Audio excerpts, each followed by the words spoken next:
姐姐万安。免礼了。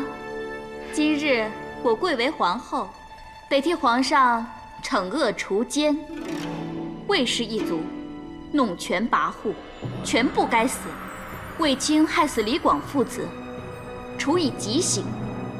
那霍去病嚣张可恶，哼，先重打50杖，然后把他当众刨落。大胆！大胆刁妇，擅登后座，是何居心？跪下！陛下恕罪，民女并无僭越之心，只是一时无知，见没有人才试坐一下，以后再也不敢了。姐姐只是一时起了玩念，还请陛下恕罪。单凭一句玩念，就想拖这僭越死罪？以皇后之位来玩，对朕的重臣处以极刑是玩，刨落朕的大将是玩，难怪有人状告你们2人有谋夺后位之心。这一玩，就把你们的居心全都显露了。陛下饶命啊！民女真的只是一时好奇，见这宝座似能抑制晕眩之症，所以才试坐的。荒谬！你把朕当作是目盲耳陈的昏君吗？朕一见你刚才那副嘴脸，就知道你的心思有多狠、多坏。宫中的倾轧就是由你这等人而起，你罪犯大不敬，绝不能饶。陛下，你休想再求情！来人，在，把此2人拖出去。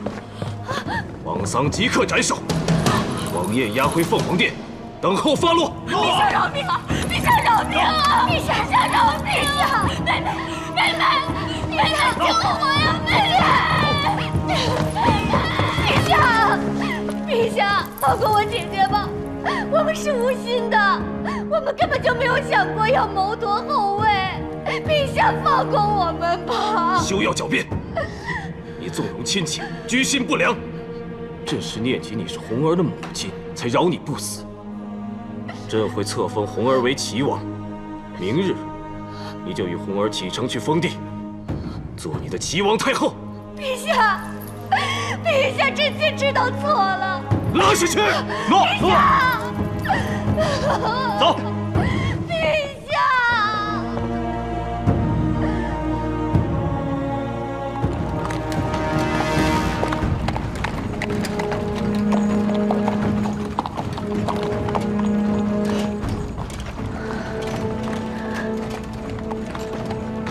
红儿，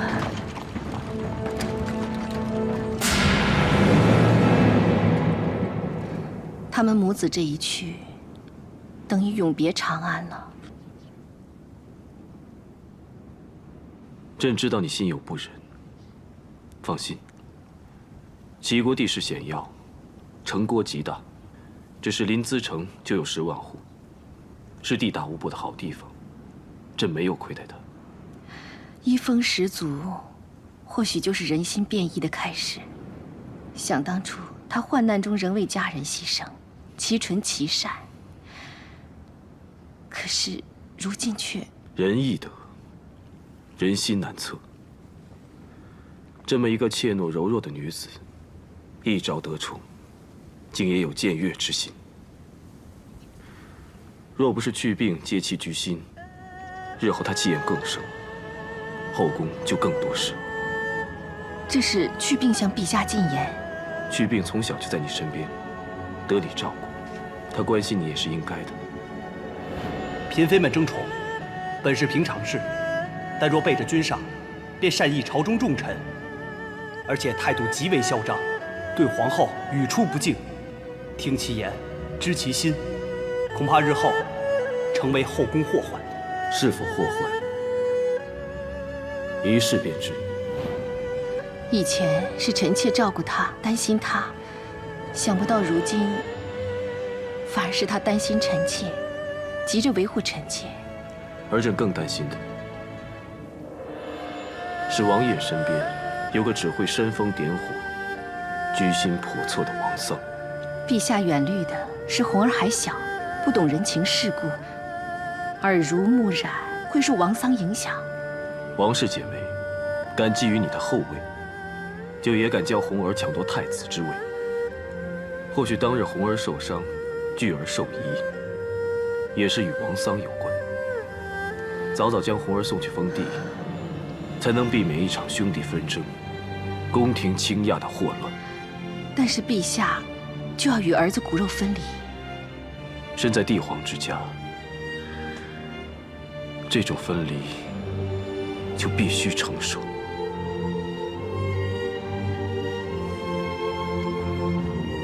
多谢陛下，一直处处为臣妾和巨儿着想。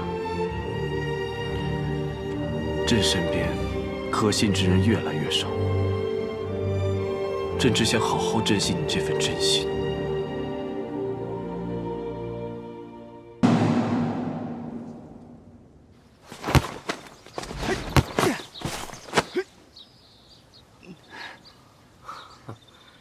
你怎么踢个车都诸多花样啊？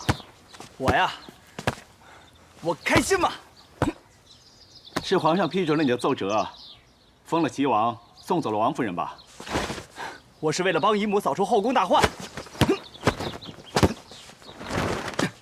这的确大快人心，值得你意气风发。嘿，呀，这小子连蹴鞠都跟我较劲。他正值兴头，就让他得意一会儿吧。段大哥，你我联手，看这小子还能得意多久？好。不踢了。怎么，我们一说联手你就怕输啊？不踢了。哎，小子，你不是说谁都不怕吗？我呀，怕我继续踢下去，你们连建军的机会都没有了。我去偷姨母的蒸饼吃。哎，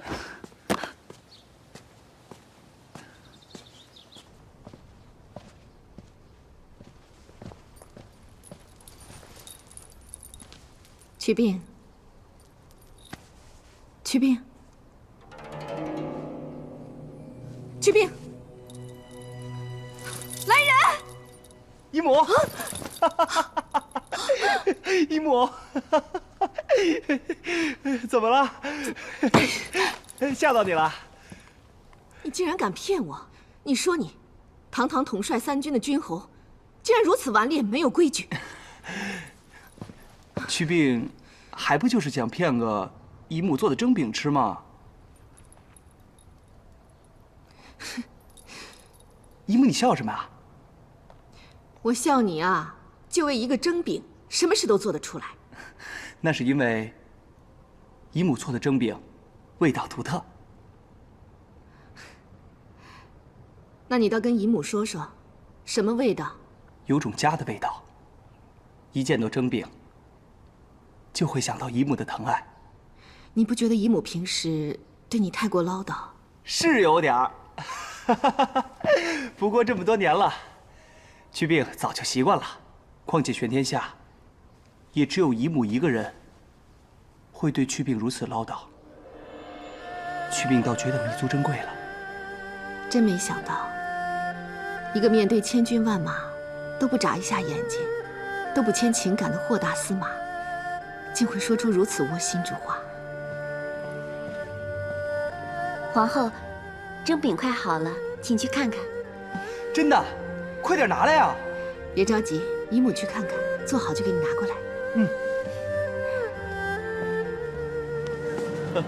这么有趣，他们都玩些什么花样啊？转乾坤、燕归巢、斜插花、风百合，还有旱地拾鱼、管子流星、上尖背月。这么厉害啊！下次一定要等朕处理好正事，你们再踢，朕要与他一较高下。好啊，好。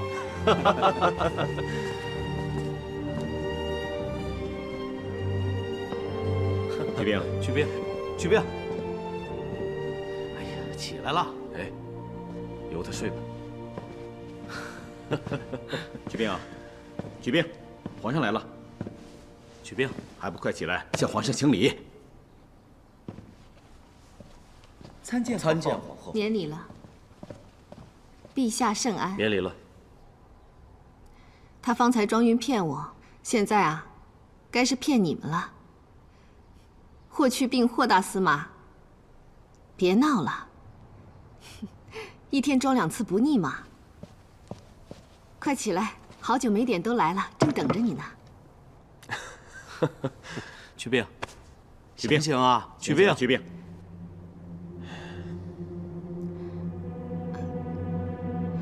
祛病，别再跟姨母闹了，快起来，不许再闹了。难道真的晕过去了？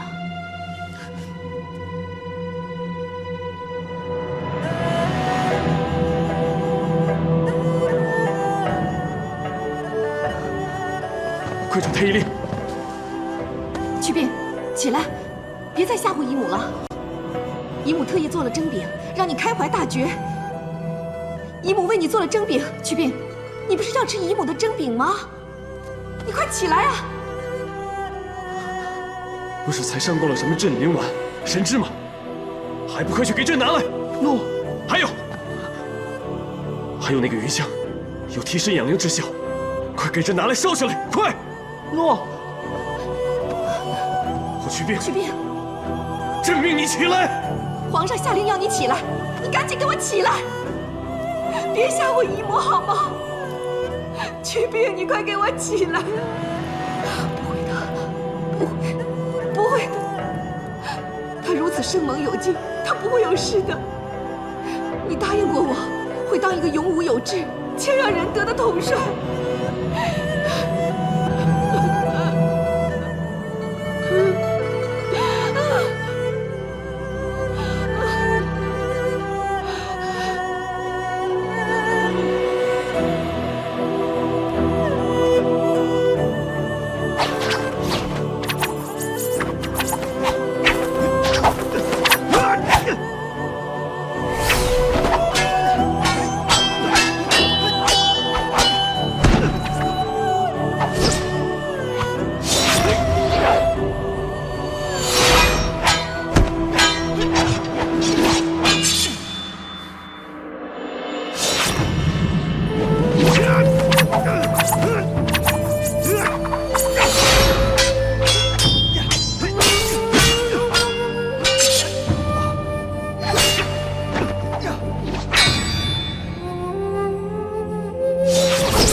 小时候，我见舅父穿着这身铠甲，指挥着千军万马，威武不凡，让我羡慕不已。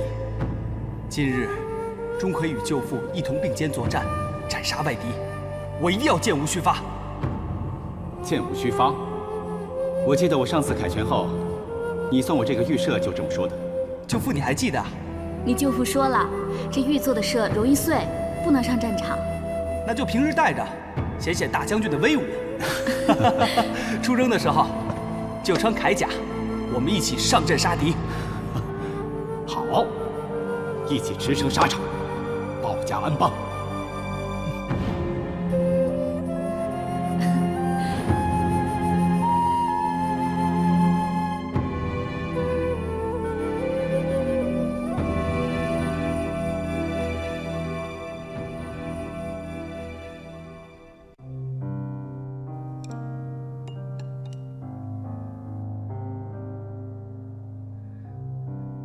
若能重来，姨母一定每日每时每刻为你备上这蒸饼，不让你有任何昏厥的机会，真真假假都不让。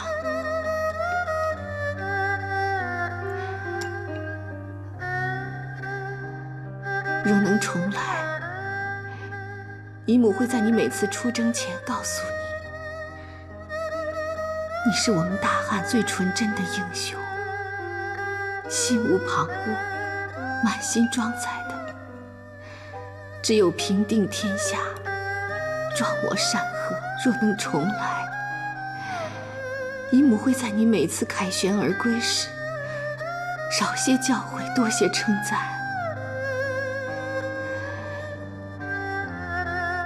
去病，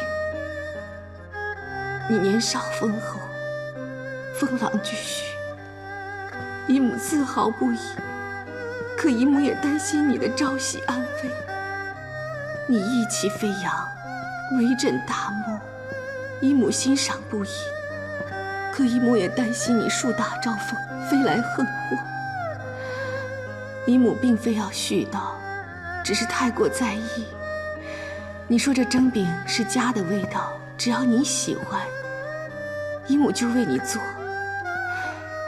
生即做，死即做，梦你时做，念你时做。怕你无论身处何方，都能一如身处家中。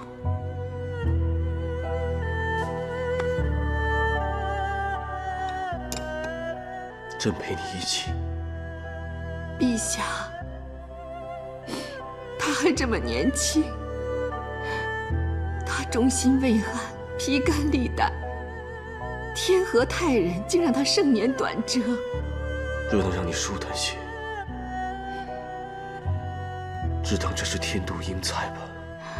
这段日子，臣妾只要一闭上眼睛，全是他精神跳脱、机灵潇洒的样子。他只用了短短几年的时间，完成了别人一生都难以完成的使命，战功赫赫，必留名万世，此生无憾。臣妾却不得不抱憾，当着他，从来只有责备，没说过几句称许的好话。你责他，骂他，气他，怒他，他却心无芥蒂，足以证明他一直明白你的苦心。你以心待他，遇他如此；他以心待你，视你如母。他虽离去，但这份情谊永在。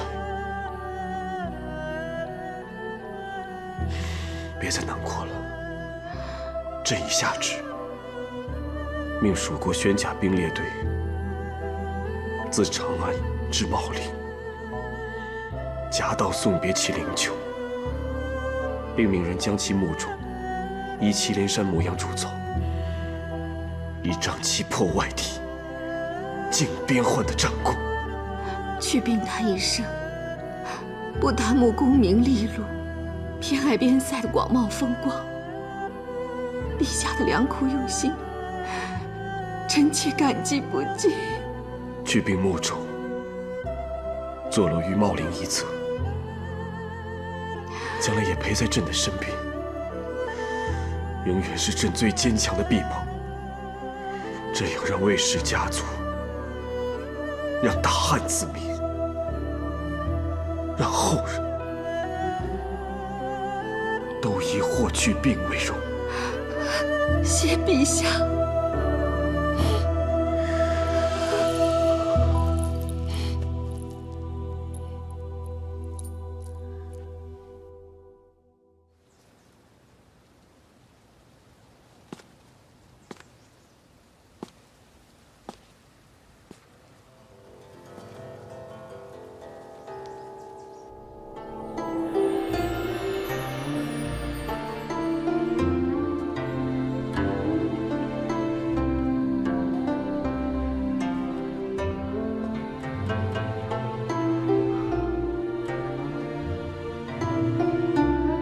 李姬，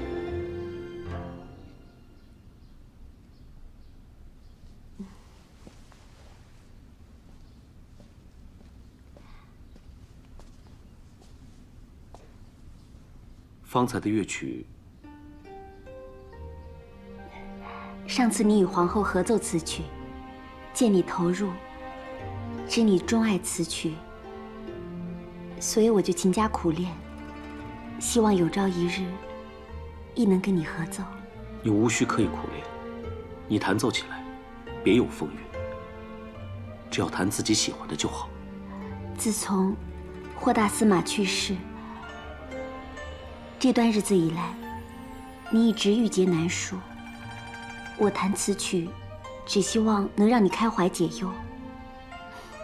好久没弹，都生疏了。没有。让你见笑了。怎么会？弹得很好。立姬自知拙妓献丑，怎能与皇后相比？那只是儿时的乡间小曲，皇后只是比较熟悉罢了。你弹奏起来，别有一番风味啊。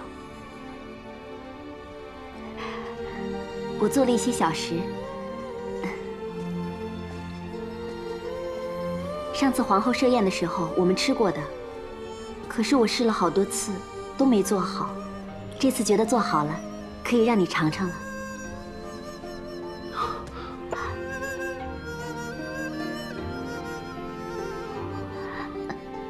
你手受伤了？我笨手笨脚的，小点没做好，还割伤了手。那刚才弹琴一定很痛吧？没关系，你喜欢就好，我不痛。李姬，我决定放你离开。我以自己是独子，而你无所出为由。我恳请皇上允许我休妻，皇上也已经批准了。段大哥不要立姬了吗？我愚笨，我做错了什么惹段大哥生气了吗？我可以改，我什么都可以改。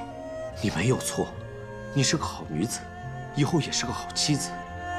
只可惜，我并非你理想中的好夫君，与其委屈你挂着断红妻子这么一个虚名，却孤独终老，我情愿尽早还你自由。段大哥，我不委屈，我知道你心里有所挂念，可是立姬不介怀，我愿意一直守在你的身边。我怎能任由你如此刻意迁就？你俯心问一下自己，你究竟想要什么？是不是夫妻情长，姻缘美满？是不是可以与相爱之人，儿孙满堂，有个温暖的家？可你的心愿，我无法让你达成，我也无法给你一个幸福的家。我更没有办法给你承诺，我唯一能给你的，只有放你走，让你去寻找真正属于自己的幸福。我以为，如果我能做好，段大哥会接受我的。我没有不接受你，我只是一直视你为妹妹。本来，我心里一直不安，觉得自己的行为是否过于残忍，对你不公。只是去病之死，让我觉得人生无常，不应蹉跎。而方才依我所见的，我能感到你对我仍有盼望，可这份盼望终是虚无。所以我更肯定我自己的决定是妥当的。李姬，你是个好女子，我真的不能再耽误你。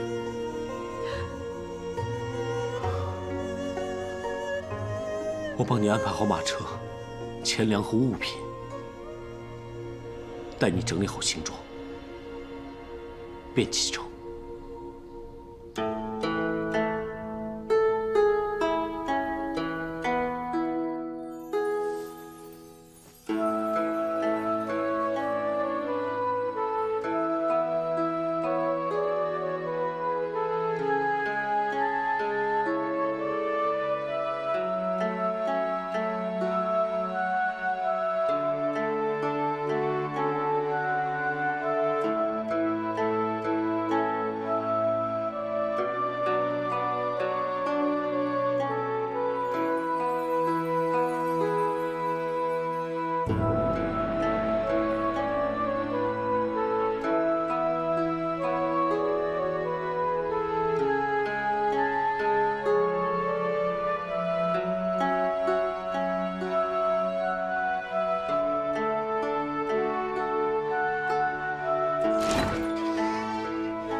段大哥，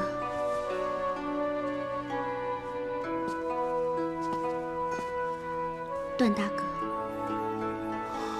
都收拾好了吗？嗯。马车已在外面，我会派人帮你沿途打点。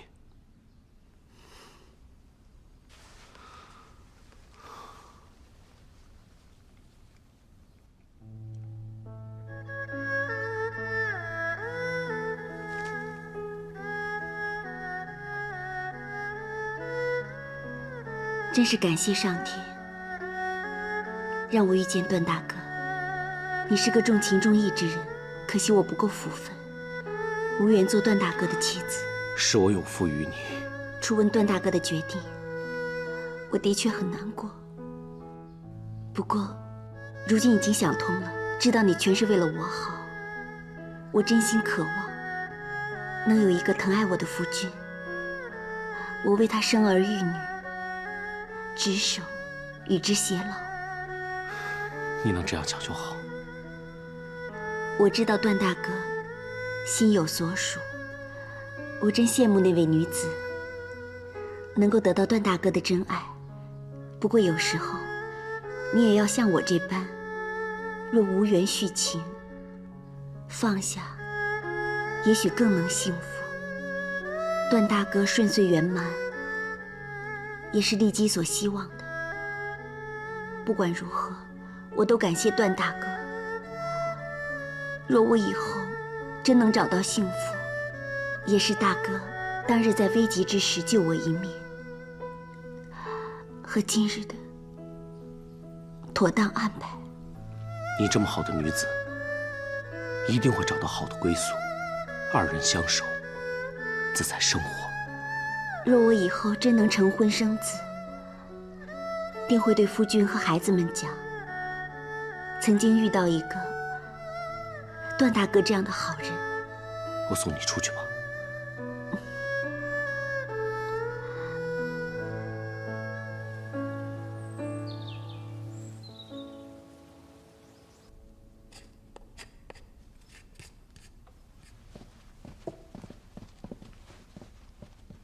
参见皇后。皇后，花已经备好了，这些是祈愿皇上万寿无疆，汉室兴盛久安的，还有祈愿段大人能再获良缘的。对了，那为他备了什么花？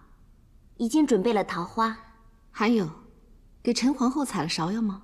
皇后要为她祈愿凤体早育，奴婢怎么会忘记呢？奴婢也另外准备了一些金蕊芍药，稍后送去长蒙宫，以贺她生辰。皇后，陈皇后差人来说想见皇后。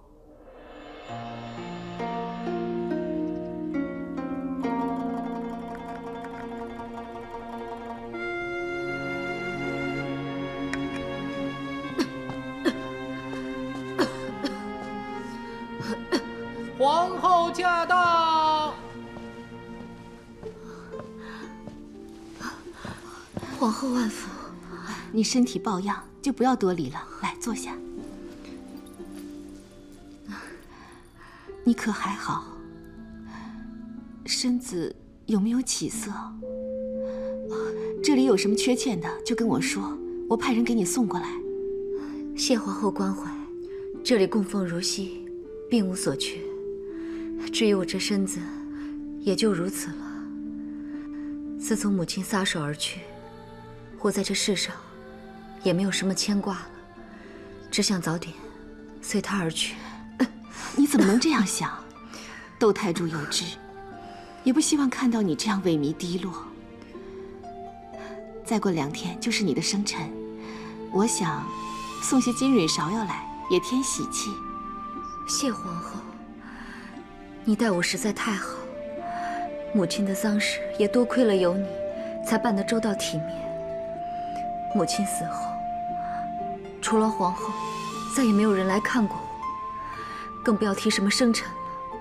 想起当年我生辰之日，皇上亲自为我操办，举宫华灯结彩，祖母、母亲为我庆贺，我臣教不可一世，呼风唤雨，可如今你呀，万事想开点儿。现在最重要的是要把身子调养好。怎么，哪里不适吗？要不要宣御医过来诊治？我这几年喝下的汤药，比吃下的饭食还要多，身子却越发衰弱下去。最近这几日更是。我知道，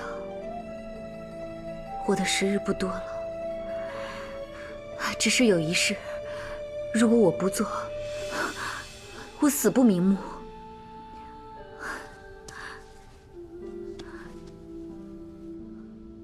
我只想在死之前再见皇上一面。我希望在最后一个生辰之日，能见一面皇上，向他亲自认错，让他知道我有多想他，念他。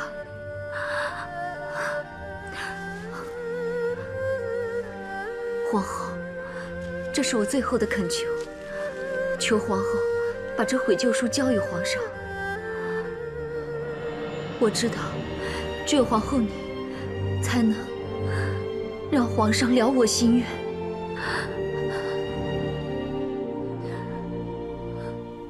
不，朕不会如他所愿。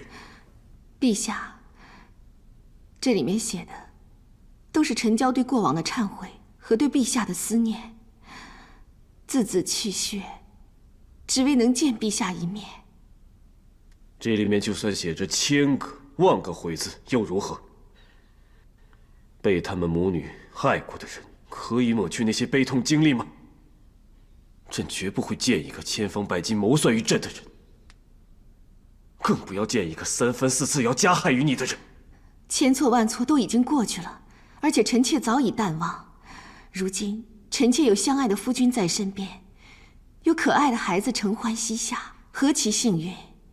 可陈娇她却有悔恨不能诉，有思念不得见。陈娇的病最近越发严重，不知道以后还有没有机会见你了。一切都是他自作孽。可他毕竟是太皇太后最疼爱的孙儿，陛下，就算你不想如他所愿，那就当是如太皇太后的愿，如臣妾的愿。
就算你不想如他的愿，那就当是如太皇太后的愿，如臣妾的愿。作为夫君，朕也想如你所愿，但是作为国君，却绝不可以。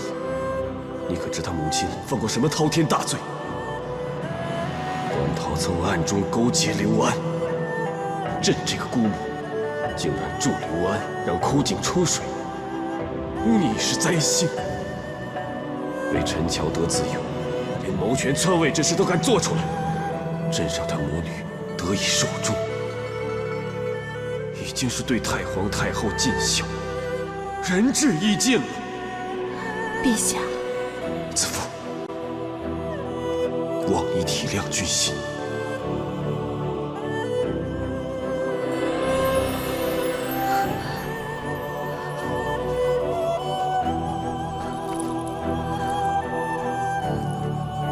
我先扶你进去吧。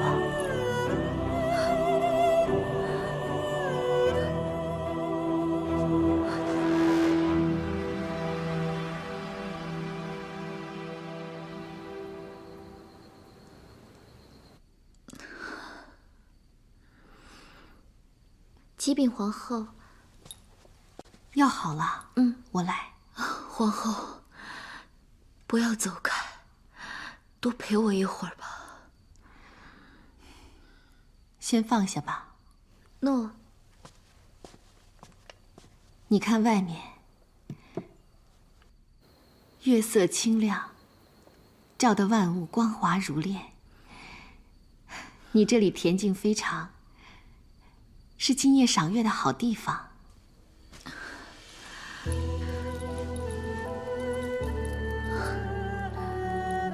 想起当初，我瞧你一眼都不愿意，不料如今，却希望你陪在我身边。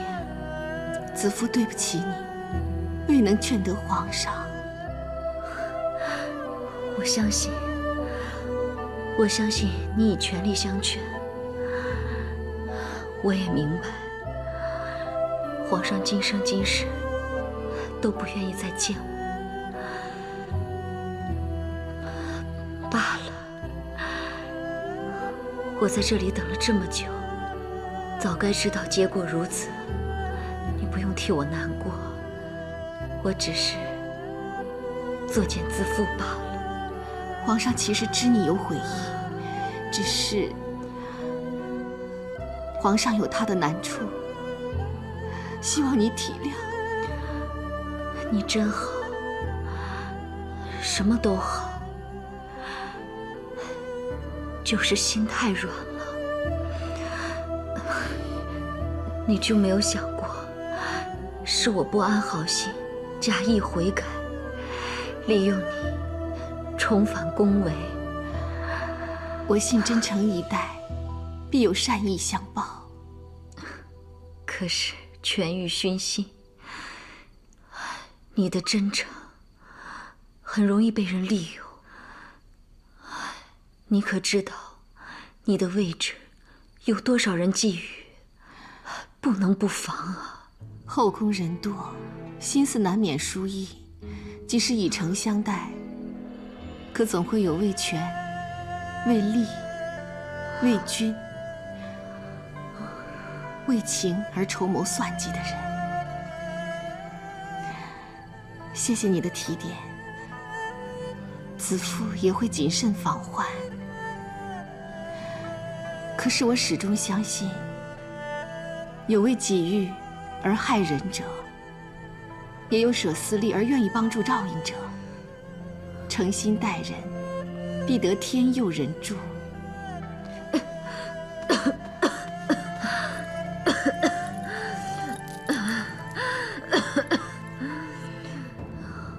皇后可觉得那未央宫就像一个花樽，宫中女子就如同繁花盛开。等待皇上这个赏花者到来，择日芍药盛放，今日兰花吐香，可明日呢？花开花落，自是平常。我们也只好顺应自然，灿烂时不枉其美，酷率时不失其心。花开花落，心花替代，在赏花人眼中再平常不过。可我看着，却是伤心至极。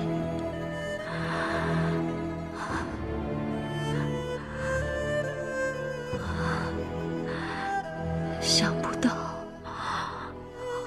我成教，最后是在贤后怀里。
曹襄盛年疾病，平阳公主定是忧心难过，望曹襄早日康愈，让公主安心。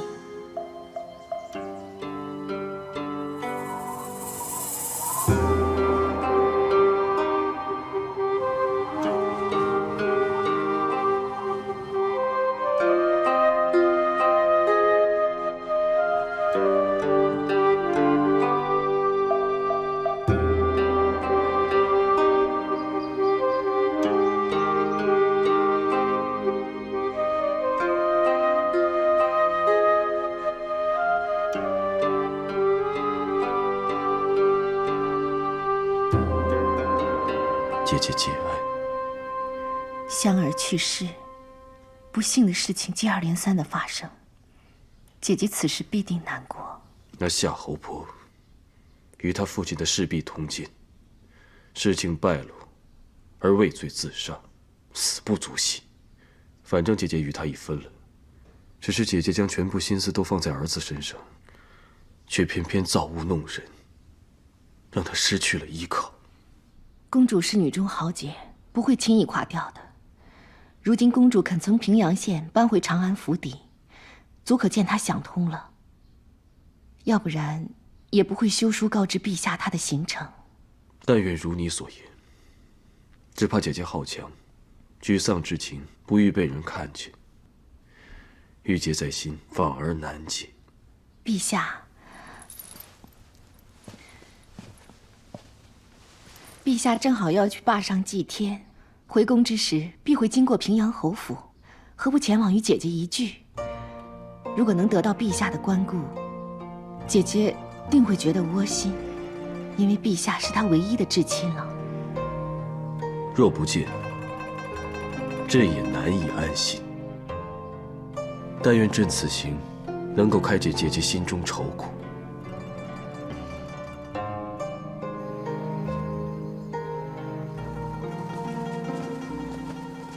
恭迎陛下，陛下圣安，陛下圣安。免礼。参见公主。都起来吧。谢陛下。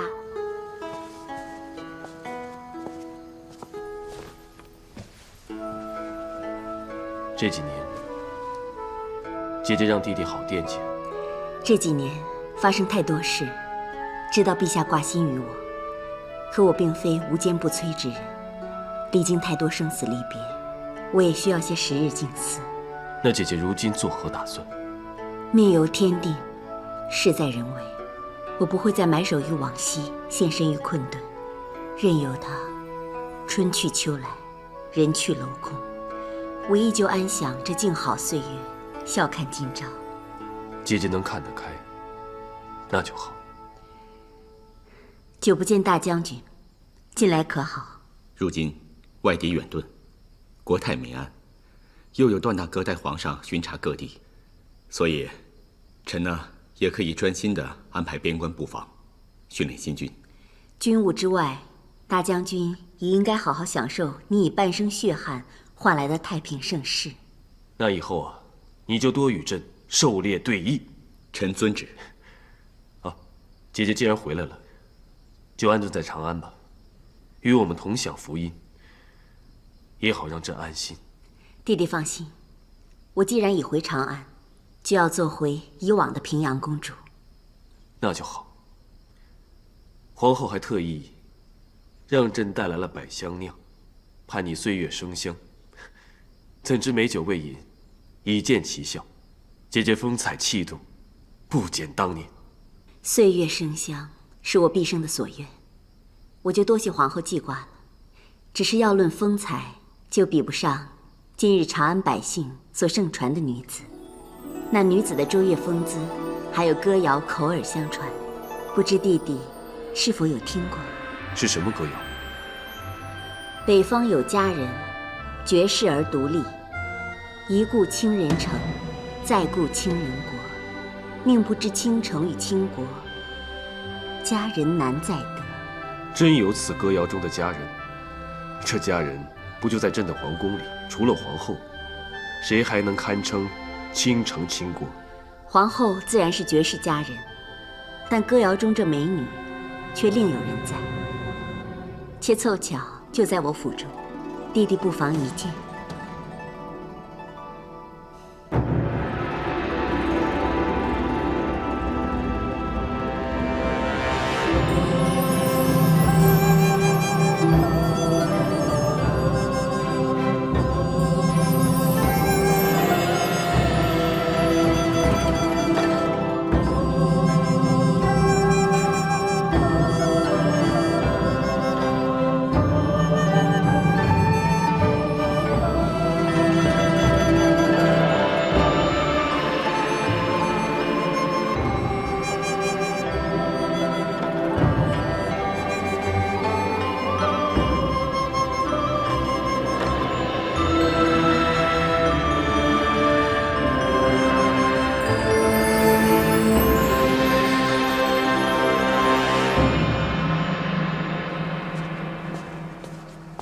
公主，大将军求见。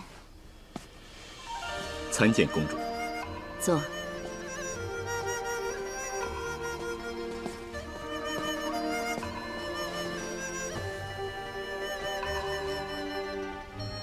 公主早知道我会来。时光流转，相聚又相散，好几年未与你饮酒共叙了。是。看到你一切都好，我也安心了。飞鸾和俊逸，你也定好好照顾着吧。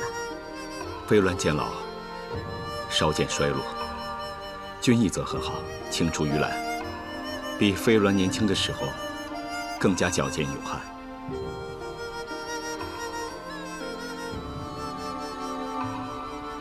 我知你有满腹疑惑，直问无妨。请问公主，借歌谣献美，还让方才那里即是皇上更衣，可有深谋远虑？若说深谋，我不敢苟同，但远虑倒是有。远虑？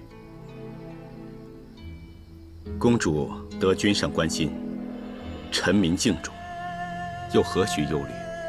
皇上关爱，是因怜我经丧子之痛，孤身一人；臣民敬重，也是因我有皇上撑腰。但倚仗皇上怜悯，岂是长久之计？我既然决定重新振作，就要献美，以保皇上的宠信。如今我无夫无子，若想自保，不靠一己手腕，还能靠谁？其实公主可以依靠的人很多，皇上与你姐弟情深，卫青也愿意一直为公主牛马。还有皇后，指望公主岁月生香，幸福可期。可一旦出事，你们就先顾着自己。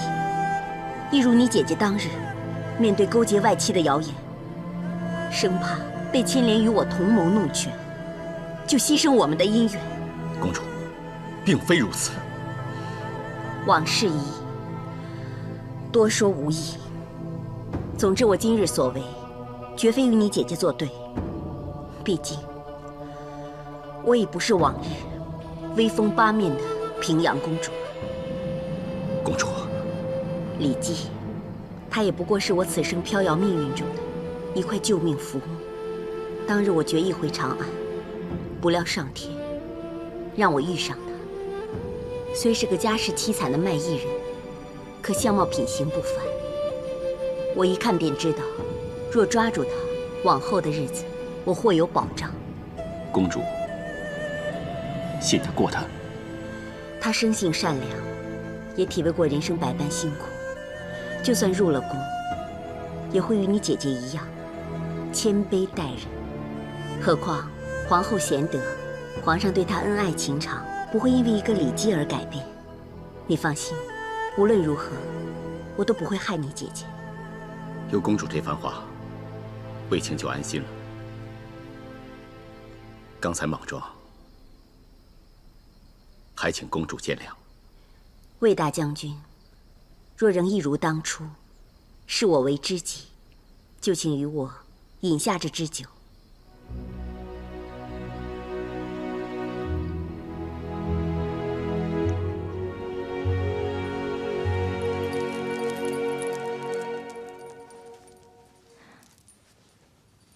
怎么了？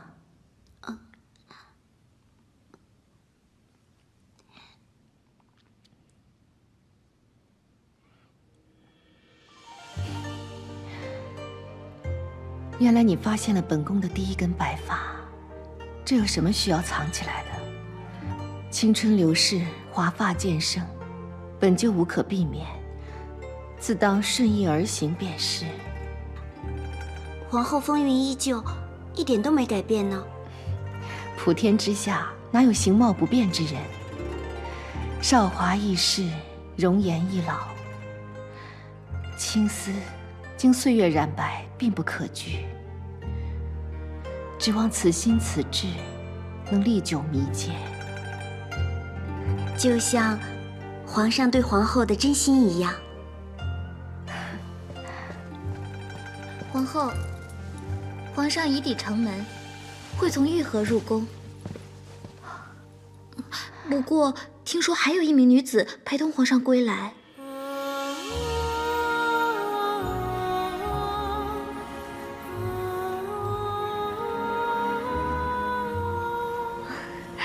真美啊！奴婢一个小小歌姬，竟有福分一睹皇宫景色，真是像做梦一般。不是一睹，是以后啊就要以此为家了。真是不敢相信。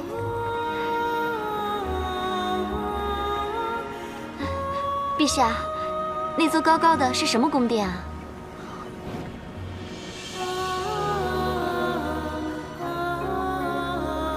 那边树木环抱的是上林苑，是朕打猎的地方。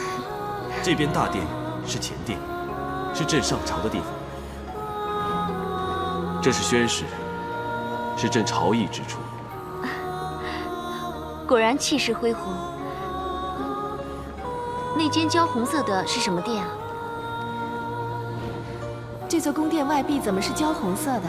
好美！这是什么地方？这是皇后的寝殿。真不愧是后宫之首的居所。这是交房殿，皇后的寝殿。原来是后宫之首的居所啊！想当年，皇后入宫之时，也如你这般兴奋紧张。不过她进宫，可经历了千难万阻。啊，这宫里还藏有什么难关啊？奴婢，你却幸福许多。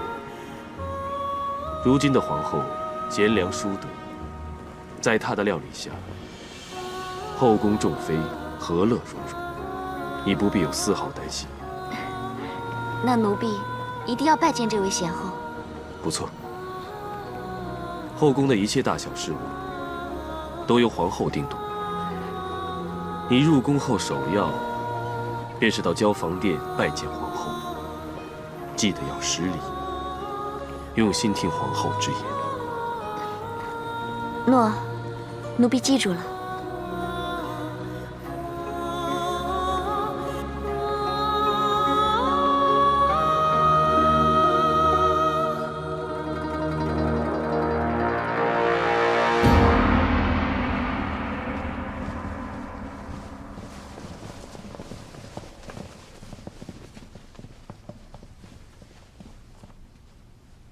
参见陛下。参见陛下。免礼平身。谢陛下。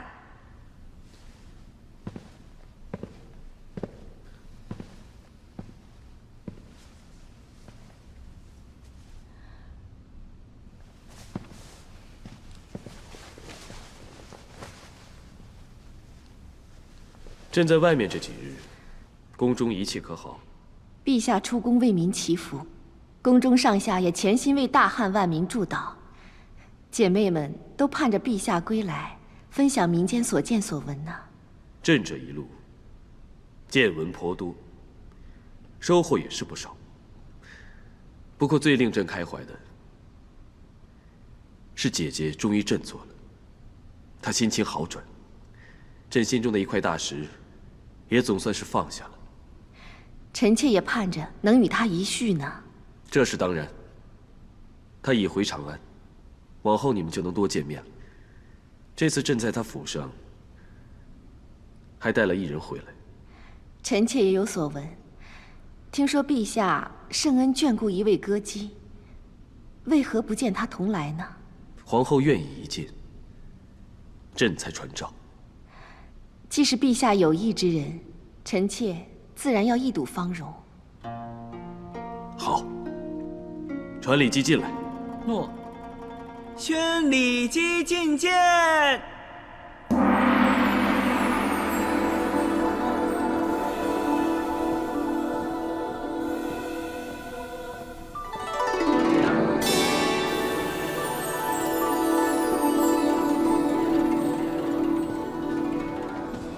奴婢李氏拜见陛下、皇后，愿陛下圣安，皇后金安，也向众位姐姐问安。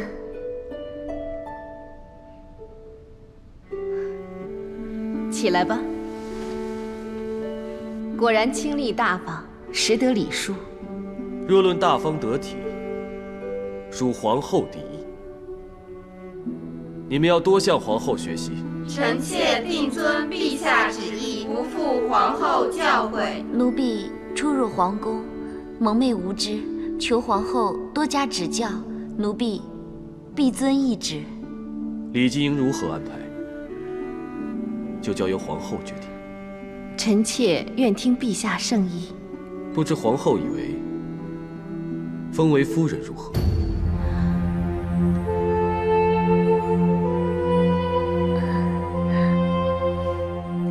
李姬如此清丽可人，谦逊守礼，深得君心，的确配得上夫人之号。只是一入宫便封夫人，暂无先例。李姬，若让你先为佳人子，可会失望？是有点失望，但奴婢蒙圣恩而入宫，已觉无限尊荣，又岂敢奢求其他？先为佳人子，让奴婢侍奉皇后，与各位姐姐学习宫礼，也是应该的。若去照顾先帝太妃的日常起居，又如何？奴婢谨遵皇后吩咐，照顾太妃之余，若许我在宣太后的殿中结尘除秽，以尽孝道，那就更好了。为什么？汉室不是以孝先行吗？可照顾太妃、打扫太后宫殿，就见不到皇上了。那也只能如此。既入宫，就应以宫中规矩、帝后心意为依归。能否得恩宠，只凭圣恩眷顾，不能强求。既然如此，李姬听封。还不下跪听封？李姬真意恭俭，纯孝谦让，按皇上旨意，封为李夫人。